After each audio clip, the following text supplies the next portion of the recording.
Hey everyone, it's about 8 p.m. here, and I'm currently on the MICU and MICU, Medical Intensive Care Unit, and on the night shifts. And so I'm gonna take you along and show you a little bit of how it is.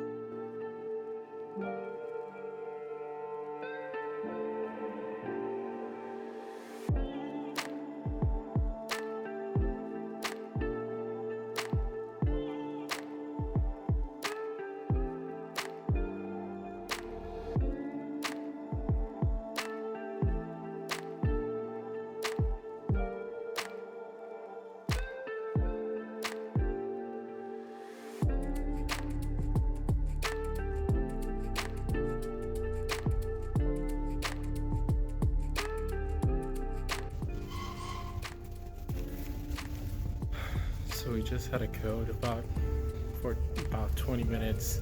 This patient was fortunately did not make it, and patient was on multiple pressors, cardiogenic shocks, what we call them, CRT, and despite 20 minutes of efforts, multiple people, we were fortunately not able to save them.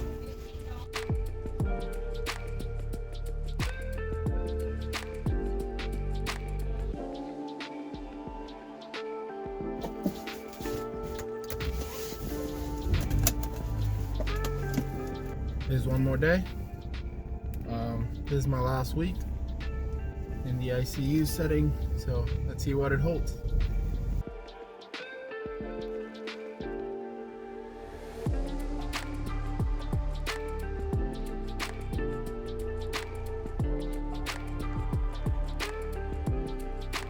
And so now that I have a little bit of a breather, I'm gonna start doing some of the modules that we need to do for our education. So I'll come back to you guys later.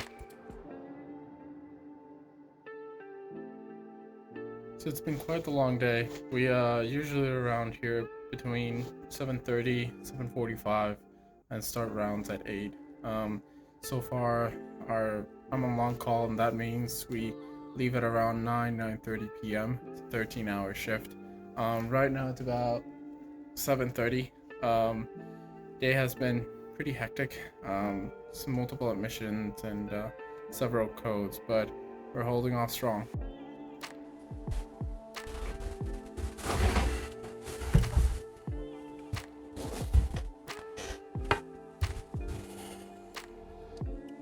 Well, I finally got home.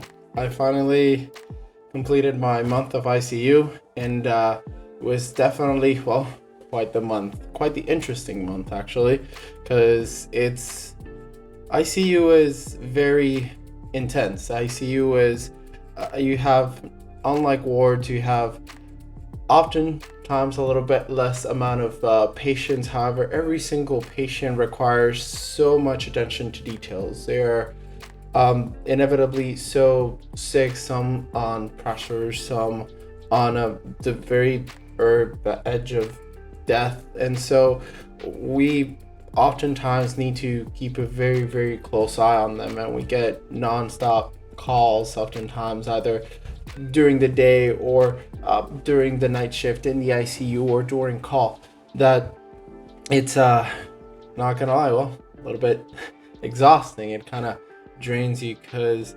although for HIPAA purposes we can't really show anything, we need to be at bedside very often, use ultrasounds, use different types of equipment to make sure that the patients are going on the right direction.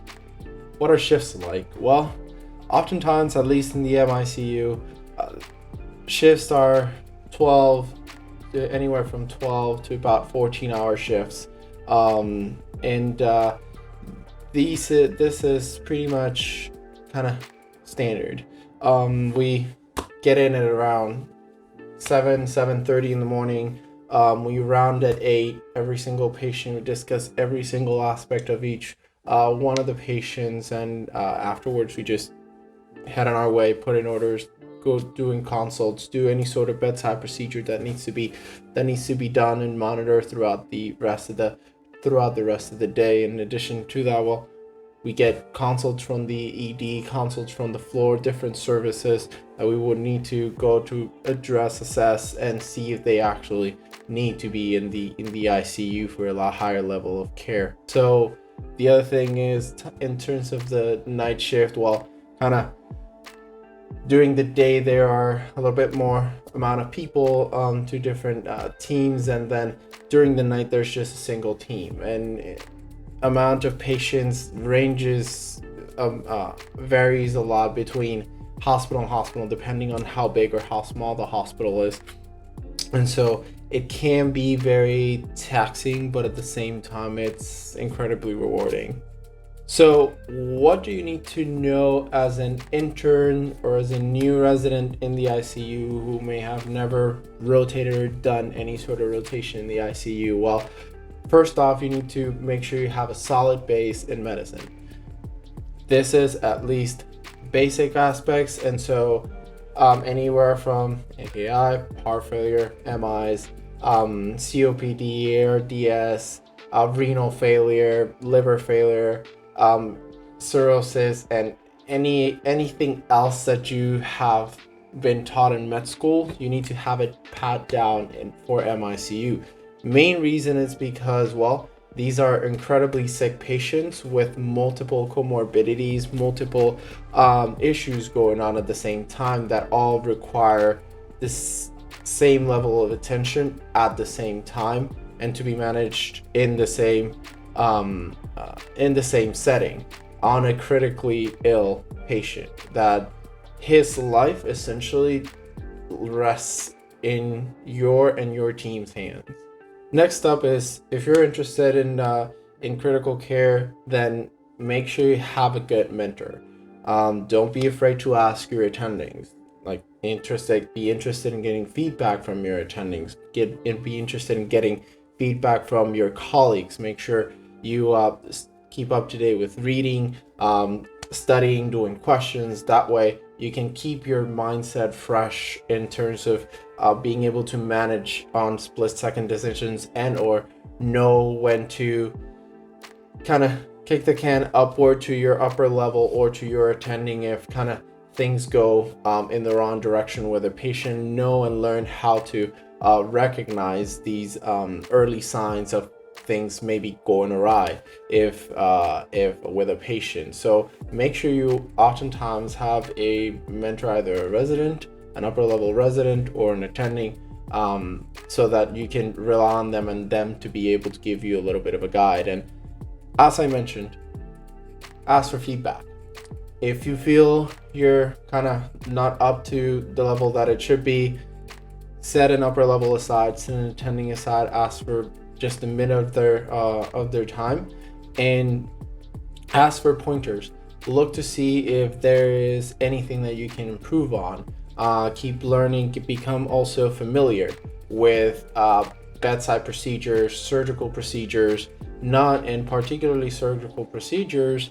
Having a surgical background, not because you're going to perform these surgical procedures, but oftentimes some intensive care or critically ill patients have some sort of prior surgical procedure that you would need to become familiar as to how to manage it afterwards, after the surgery, or know when to call the surgery team for any sort of acute change in this patient's status that may be related to the surgery that they underwent.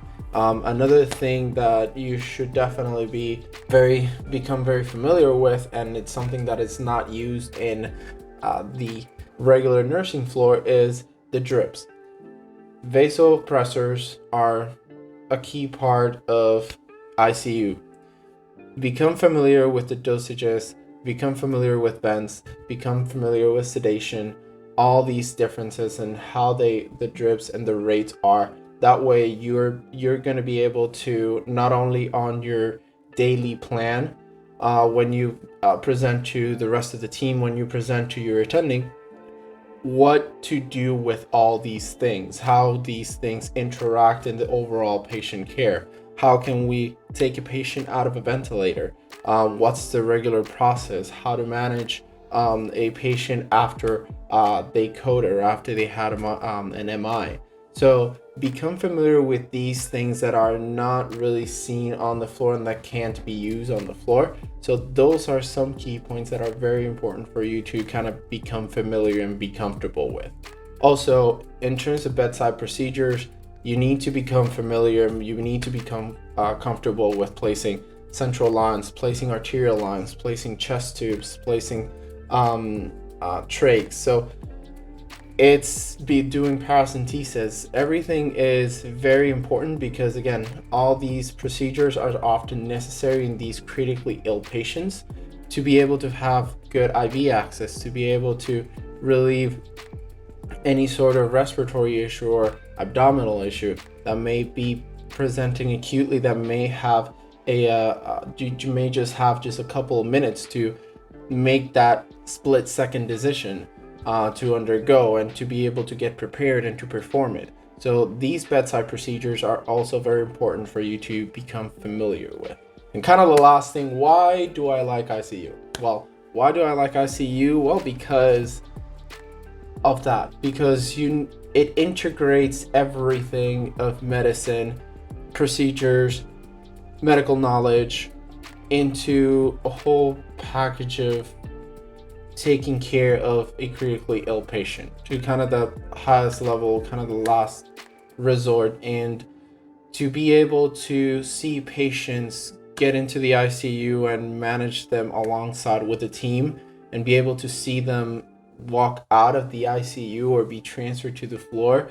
That for me is kind of the most rewarding part, because oftentimes we kind of follow just to see how the patient is doing as well on the floor. Myself, I've kind of oftentimes visited patients on the floor to kind of say hi, how they're doing, and see them progress to the point in which you saw them at their worst, now being able to have their life back and be able to progress onto living their life as if kind of oftentimes nothing had happened. It's incredibly rewarding. So I am very kind of thrilled to further ICU rotation, so I'll keep you updated and posted. As always, thank you for watching. Please subscribe to the channel, and I'll keep you guys updated as much as I can.